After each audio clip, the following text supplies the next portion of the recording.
Friends, सामान्य विज्ञान एवं कृषि के तहत हम लोग अगली वीडियो देखेंगे जिसमें कुछ इंपॉर्टेंट पॉइंट्स देखेंगे। जिसमें सबसे पहले हम ये देखेंगे कि प्रकाश तरंगों के किस गुण से उनके अनुप्रस्थ होने का प्रमाण मिलता है। यानी जो हमारी जो प्रकाश तरंगे हैं वो अनुप्रस्थ तरंगे हैं, ये हम कैसे प्रूव कर लेते हैं, तो ये हम उनके ध्रुवण की प्रॉपर्टी के थ्रू हम बता पाते हैं। एक वृत्ताकार वलय का गुरुत्व केंद्र कहाँ होता है, तो जो वृत्ताकार वलय है उसका गुरुत्व केंद्र जो होगा वो वृत्ताकार वलय के केंद्र में होगा। ठीक है। खनिज संरचना की दृष्टि से हीरा क्या है? खनिज संरचना की दृष्टि से हीरा जो होता है ये कार्बन होता है। और ग्रह गति का सिद्धांत किसने दिया था? ठीक है ना, यानी जो ग्रह हैं वो गति करते हैं, ये जो थियरी थी ये बात हमें किसने बताई थी, तो ये बताया था कैपलर ने। हाइड्रोजन बम किस सिद्धांत पे काम करता है? अब जो हाइड्रोजन बम वो किस थियरी पे काम करता है, तो ये करता है नाभिकीय संलयन में। ठीक है, इसमें न्यूक्लियस का संलयन होता है, नाभिक आपस में जुड़ते हैं और एनर्जी रिलीज करते हैं। प्रोटॉन की खोज किसने की थी? तो प्रोटॉन की खोज हमने की थी रदरफोर्ड ने। फिर कौन सा पदार्थ पृथ्वी पर तीनों अवस्थाओं में पाया जाता है? तो ये पाया जाता है पानी। हालांकि द्रव की जो चौथी अवस्था है वो प्लाज्मा होती है। ठीक है। हीरे के संबंध में कैरेट क्या है? यानी हीरे की बात करें तो जो हम कैरेट शब्द का यूज करते हैं वो क्या यूज करते हैं, तो हीरे के भार का मात्रक है। यानी कैरेट जो क्या है वह हीरे का जो वजन है उसको नापने की यूनिट है। गैल्वेनीकृत लोहे पर किसका लेप किया जाता है? तो ये लेप किया जाता है जिंक का, उसको जंग लगने से बचाने के लिए। भारत में 28 फरवरी को विज्ञान दिवस किस उपलक्ष्य में मनाया जाता है? यानी हमारे यहाँ जो 28 फरवरी है इंडिया में वो विज्ञान दिवस के रूप में मनाया जाता है। क्यों मनाया जाता है? क्योंकि वो सीवी रमन द्वारा रमन प्रभाव की खोज करने के उपलक्ष्य में, इसी दिन सीवी रमन ने रमन प्रभाव खोजा था। ठीक है ना। और फिर देखिए 7 नवंबर 1888 को भारत के किस महान वैज्ञानिक का जन्मदिन है? तो ये है सीवी रमन का। ठीक है। आयोडीन युक्त नमक का प्रयोग किस बीमारी की रोकथाम में किया जाता है? तो ये गलगंड कहा जाता है, घेघा कहा जाता है, या इसी को ग्वाइटर कहा जाता है।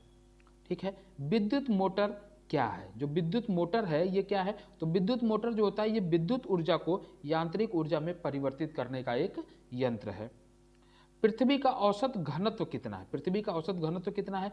तो ये है 5.5 ग्राम पर घन सेंटीमीटर। यानी 1 सेंटीमीटर लंबा, 1 सेंटीमीटर चौड़ा और 1 सेंटीमीटर ऊंचा एक टुकड़ा काटा जाए पृथ्वी में से तो उसका जो वजन होगा वो होगा 5.5 ग्राम।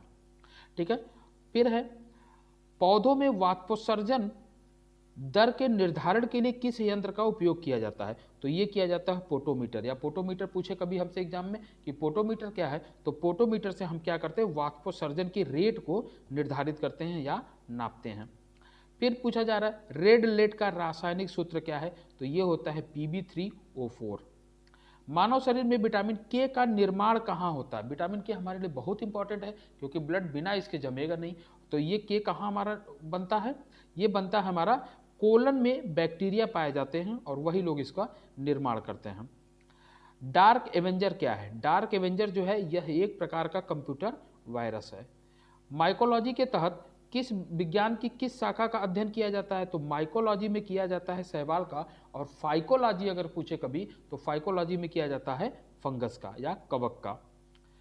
किस विटामिन में कोबाल्ट पाया जाता है? ये पूछा जा रहा है किस विटामिन में कोबाल्ट पाया जा रहा है? तो कोबाल्ट पाया जाता है विटामिन B12 में। ठीक है। मेनिंजाइटिस या तनिका शोध, मेनिंजाइटिस को ही तनिका शोध कहते हैं। यानी मेनिंजाइटिस या तनिका शोध नामक बीमारी में शरीर का कौन सा अंग प्रभावित होता है? तो ये बीमारी है किसकी? ब्रेन की या मस्तिष्क की। मानव शरीर में रक्त का थक्का नहीं बनने का प्रमुख कारण, यानी जो ब्लड हमारे शरीर के अंदर है वो नहीं जमता है। क्यों नहीं जमता है? क्योंकि उसके अंदर पाया जाता है हिपैरिन नामक केमिकल। चाय बनाने के लिए विद्युत केतली द्वारा, ठीक है ना, विद्युत वाली जो केतली है उसके अंदर जो पानी गर्म होता है वो किस प्रोसेस के थ्रू होता है? तो वह होता है कन्वेक्शन के द्वारा। ठीक। हाइपोग्लाइसीमिया नामक रोग रक्त में किसकी कमी से होता है? तो ये होता है ग्लूकोज की कमी से। यानी अगर ब्लड में हमारे ग्लूकोज की कमी हो जाए तो हाइपोग्लाइसीमिया हो जाता है। और जब यही बढ़ जाता है, शर्करा बढ़ जाता है या ग्लूकोज बढ़ जाता है तो यही हो जाता है शुगर या मधुमेह टाइप 2। जो शुगर टाइप 1 होता है, टाइप 1 में क्या होता है ना, ब्लड में हमारे शुगर की कमी हो जाती है, और टाइप 2 में क्या होता है, शुगर की अधिकता हो जाती है। ज़्यादातर लोगों को टाइप 2 ही होता है। ठीक है, मिलते हैं हम लोग अगली वीडियो में, तब तक के लिए थैंक यू। और मेरी वीडियो को प्लीज़ लाइक शेयर और सब्सक्राइब जरूर करें। Thank you.